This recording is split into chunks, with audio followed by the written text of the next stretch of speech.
करीब तबाह होने वाले तैयारे के एक मुसाफिर की वीडियो सामने आ गई है। वीडियो में मुसाफिर रवानगी से चंद मिनट पहले एसी की बंदिश समय तैयारे में कई खराबियों की निशानदेही कर रहा है। मुसाफिर दिल्ली से अहमदाबाद के लिए इसी तैयारे में सवार था। इस दौरान उसने मुख्तलिफ खराबियों की निशानदेही के लिए वीडियो भी बनाई। भारतीय मुसाफिर का कहना है कि वो तहकीकात में मदद करना चाहता है। एयर इंडिया हुकाम इससे राब्ता कर सकते हैं। We are almost about to taxi. AC is not working. Look at everyone. So many people, they are using these magazines. AC is not working at all. And as usual, your TV screens are also not working. Neither this button for calling the cabin crew. Nothing is working. Nothing. Not even the light is working. And as usual, that is why Air India is considered as one of the worst airlines in the world. AC is still not working, and today it is very, very, very hot in Delhi. And it's a Dreamliner 787.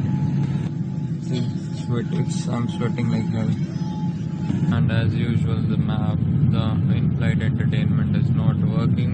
Leave in-flight entertainment. Cabin crew to landing stations. If I talk about this flight, it is also not working.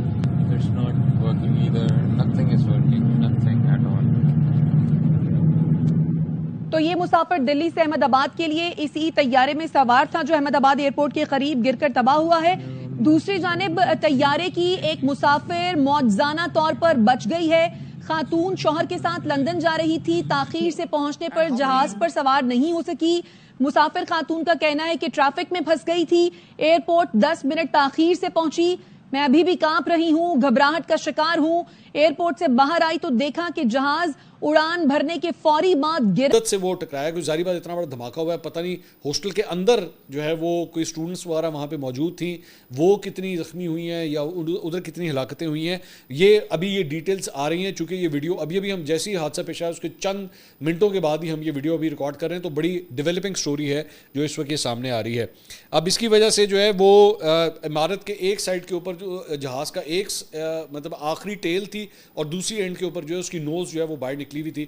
आप इसी से अंदाज़ा कर सकते हैं कि वो कितना बड़ा हादसा जो है वो पेश आया है। और मुख्तलिफ जगहों के ऊपर जो है वो जहाज़ के मुख्तलिफ टुकड़े जो है वो भी वहाँ पे घिरे हुए। फायर ब्रिगेड का अमला वहाँ पे पहुँचा हुआ है। बहुत बड़ी तादाद में जो है रेस्क्यू की सर्विसेज जो हैं वो इस वक्त जारी है। अच्छा, इंटरेस्टिंग बात ये है कि जब ये वाक़या पेश आया, अभी तक तो खुदा का शुक्र है क्योंकि इन लोगों की बड़ी पुरानी आदत है कि भाई हर चीज़ को पाकिस्तान के ऊपर डाल देते हैं। अभी तक कम से कम पाकिस्तान वाला एलिमेंट जो है वो नहीं आया। इनका कुछ पता नहीं है। ये मैं क्योंकि मैंने पहलगाम के अंदर जो है मैंने जो कुछ पहलगाम का वाक़या हुआ था तो आधे पौने घंटे के अंदर ही इन्होंने पाकिस्तान के ऊपर डाल दिया था। तो अभी तक अल्लाह का शुक्र है कोई ऐसी चीज़ नहीं है क्योंकि इनका कुछ पता नहीं है। यही डाल दें कि जनाब पाकिस्तानी हाईजैकरों की जानिब से जो है ना वो जहाज़ को अगवा करने की कोशिश की गई। इनका कुछ पता नहीं है कि वो इस तरह की स्टोरी भी बना सकते हैं। तो अभी तक तो कम से कम कोई ऐसी चीज़ नहीं है या पाकिस्तान वाला एंगल जो है ना वो अभी तक इस मामले में नहीं आया है। लेकिन जिस किस्म का माहौल बना हुआ है इनसे आप किसी चीज़ की भी बईद नहीं है। तो मैं अभी से आपको प्रेडिक्ट करके बता रहा हूँ कि आप अगले 24 से 48 घंटे में देखिएगा इनका कुछ पता नहीं है। ये वाला भी एंगल को निकाल दें कि जनाब हमने पाकिस्तान पे किस तरह डालना है सारी चीज़ को। जब वो FIR दर्ज हुई 10-15 मिनट बाद तो उसमें भी पाकिस्तान पर इल्ज़ाम धरा गया और फिर पाकिस्तान पर हिंदुस्तान ने हमला कर दिया। एक इंतहाई अफसोसनाक हादसा हुआ है ये जो हिंदुस्तान का मुसाफिर तैयारा एयर इंडिया गिरा है अहमदाबाद में। और इस पर मैं जो पाकिस्तानियों का रद्द-ए-अमल है वो भी बताना चाहता हूँ। पाकिस्तानियों का रद्द-ए-अमल ये है कि तकरीबन मैं जितना सोशल मीडिया मैंने देखा है जब से ये वाक़या हुआ है तो लोग दुआगो हैं। लोग दुआगो हैं कि अल्लाह ताला आसानी फरमाए और इसमें इंसानी जानों का कम से कम नुकसान हो, क्योंकि अब तक जो 242 मुसाफिरों में बताया गया है, इंडियन मीडिया बता रहा है कि कोई 133 लोग जो हैं ये इसमें हलाक हो चुके हैं। 133 लोग जो हैं ये इसमें जान से गए हैं। 242 टोटल मुसाफिर सवार थे। अब ज़ख्मियों की क्या सूरत हाल है? वहाँ पे अस्पतालों में एमरजेंसी नाफिज है। तमाम आसपास के जो इस हादसे की जगह की जो सड़कें हैं वो बंद कर दी गई हैं और इमदादी सरगर्मियाँ जारी हैं। और जिस तरीके से होता है पाकिस्तान में होता है, हिंदुस्तान में होता है और हमारे इस रीजन में होता है, मीडिया की रिपोर्टिंग जो है वो बड़ी अजीब व गरीब है। जाए हादसा पे जिस तरीके से मीडिया के नुमाइंदगान, रिपोर्टर्स, कैमरामैन, प्रोड्यूसर्स सारे फिर रहे हैं और वहाँ से जो शवाहिद इकट्ठे किए जाने होते हैं, कोई भी बम धमाका होता है, कोई भी इस किस्म का हादसा होता है, ताकि पता चले कि असल में ये वाक़या हुआ कैसे है। इसकी तहकीकात का ऐलान किया गया है। इसकी जब इंक्वायरी होगी तो पता चलेगा कि वाकई इस जहाज़ के दोनों इंजन जो हैं ये फ़ेल हुए थे। क्या ये एक गफलत थी, कोताही थी पायलट की, अमले की, इसमें क्या कोई फ़नी ख़राबी थी? और अगर इंजन ख़राब थे तो बराह रास्त पायलट तो इसका ज़िम्मेदार नहीं है। जो अमला इंजन की देखभाल करता है या तैयारे की, जहाज़ की जो मेंटेनेंस का ज़िम्मेदार जो अमला है, वो इसमें किस हद तक इन्वॉल्व हो सकता है, या उस अमले की 50 सेकेंड्स में पायलट ने मेडे अनाउंस डिक्लेयर किया है कि हेल्प कीजिए। Mayday is one of the last calls that he makes, कि मतलब एब्सोल्यूट इमरजेंसी। इससे पहले कि ATC वाले उनको दोबारा कांटेक्ट करते, ये ब्लास्ट हो चुका था। And if you look at the flight, वो एक साइड की ओर टिल्ट नहीं कर रहा है, मतलब एक कोई भी साइड की ओर झुकाव नहीं है, वो ग्लाइड कर रहा है with its nose up. It's gliding, it's not flying. Flying मतलब कि उसकी इंजन में पावर है, it is gliding. And in दोनों बेचारों ने उसको ग्लाइड करके डैमेज कम करने की कोशिश की, लेकिन कितना, 50 second, how much can they try, so take off हुआ है 800 के 700 के बीच में उन्होंने हाइट एल्टीट्यूड पकड़ी है, and then they went down. These are GE90 series के engines हैं. These are extremely reliable, one of the most famous category. ये Rolls की engines यूज़ करती है GE इसमें. Boeing, GE, Rolls Royce, ये लोग बहुत ज़्यादा इसमें एफर्ट लगाते हैं इन इंजन्स को बनाने, और this is one of the most popular flights 787. And इसकी तकरीबन आई थिंक 1200 के आसपास ऑलरेडी फ्लाइट्स इन्होंने डिलीवर की है। हमको जो ये डिलीवर हुई है फ्लाइट, ये जो AI 171, right, that was delivered इन 2014। 11 साल हुए। 11 साल is not a big deal. And air India जो है, air India might have hundreds of issues, लेकिन की फ्लाइंग में कभी इशू नहीं रही है। ये 787 की पहली ऐसी मेजर एक्सीडेंट रही है। You can imagine how bad the situation is. ये इनका इतना ये मेजर एक्सीडेंट ऐसा पहली बार हुआ है। लेकिन दोनों इंजन दोनों इंजन क्या कहते हैं, वर्क करना स्टॉप हो जाए और क्रैश हो जाए, ये हुआ है। हडसन रिवर में जो फ्लाइट क्रैश की थी, उसमें भी दोनों इंजन उनकी वो लैंडिंग के टाइम पे हुआ था, ये टेक ऑफ के टाइम पे हुआ। टेक ऑफ से पहले भी ये लॉन्ग फ्लाइट है।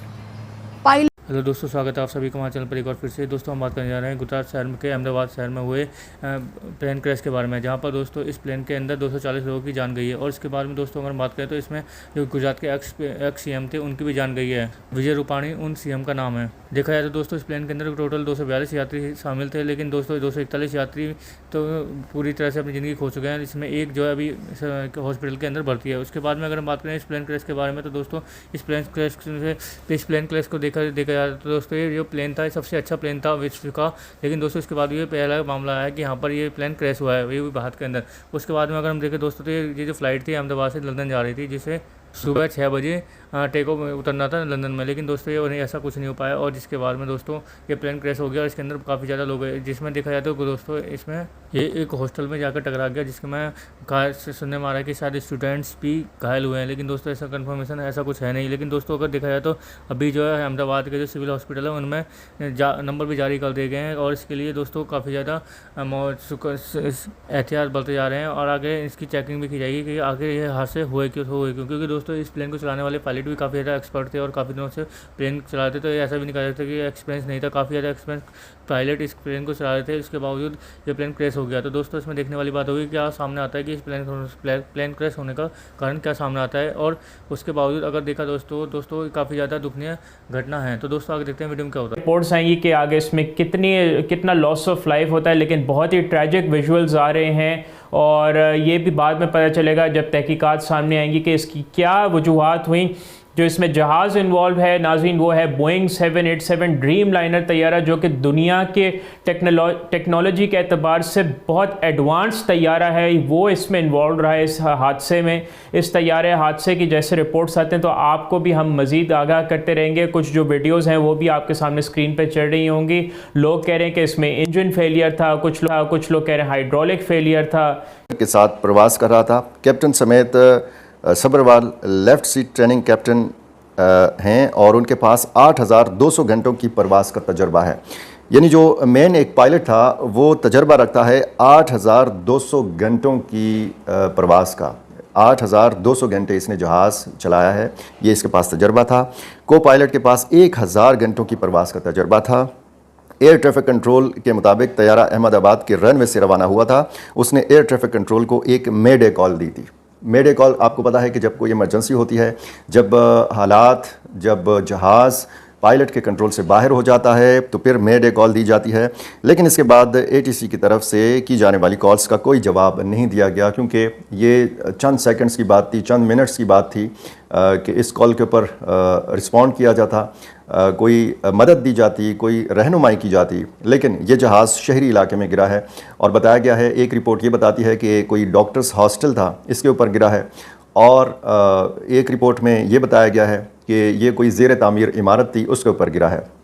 अब ये जो तादाद बताई जा रही है ये तो जहाज़ में सवार अफराद की तादाद बताई जा रही है। इस जहाज़ के नीचे कितना नुकसान हुआ है जब ये गिरा है शहरी आबादी के ऊपर, किसी इमारत के ऊपर, तो उस इमारत में भी कोई इंसान मौजूद थे या मौजूद नहीं थे।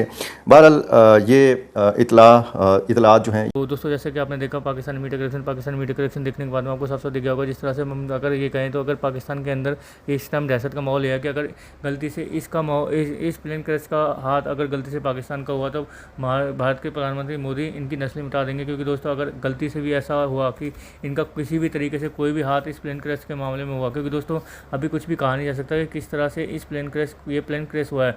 वहीं दोस्तों ये पाकिस्तान की मीडिया तो यही दुआ करिए कि अल्लाह करे ऐसा कुछ ना हो कि हमारा नाम इसमें आए। लेकिन दोस्तों अगर देखा जाए तो दोस्तों ये प्लेन क्रैश काफ़ी ज़्यादा दुखद दुर्घटना है और इसमें काफ़ी ज़्यादा लोगों की जानें गई हैं और इसमें अभी तक जो जाने गई हैं 241 गई हैं, जिसमें से सिर्फ एक बंदा बचा हुआ है। और वहीं देखें तो इसमें 169 यात्री जो थे भारतीय थे और उसके बाद में 63 यात्री जो थे वो इंग्लैंड के थे और एक पुर्तगाल का था, जो सब अपने साथ जान गंवा सके हैं। और उसके बाद भी दोस्तों अगर देखा जाए तो अभी भी ये न्यूज़ काफ़ी ज़्यादा हाईलाइट इसलिए हो रही है क्योंकि दोस्तों ये जो प्लेन था काफ़ी ज़्यादा ब्रांडेड था और देखा जाए तो इस प्लेन की कोई तक एक भी ऐसी नहीं थी कि कभी ऐसा क्रैश हुआ हो या फिर चलते हुए उड़ते ही ऐसा हो गया हो। लेकिन दोस्तों अभी इस प्लेन के ऊपर भी शायद आने वाले टाइम में शायद लोग भरोसा करना कम कर दें। लेकिन हालांकि दोस्तों इस प्लेन का यूज़ प्रधानमंत्री मोदी भी करते हैं। लेकिन दोस्तों अभी ये प्लेन किस वजह से क्रैश हुआ है ये तो देखने वाली बात होगी। लेकिन जिस तरह से क्रैश हुआ है, जिस तरह से जिसमें जितनी जानें गई हैं, ये काफ़ी ज़्यादा निंदनीय है और दुखनीय है कि आने वाले टाइम में शायद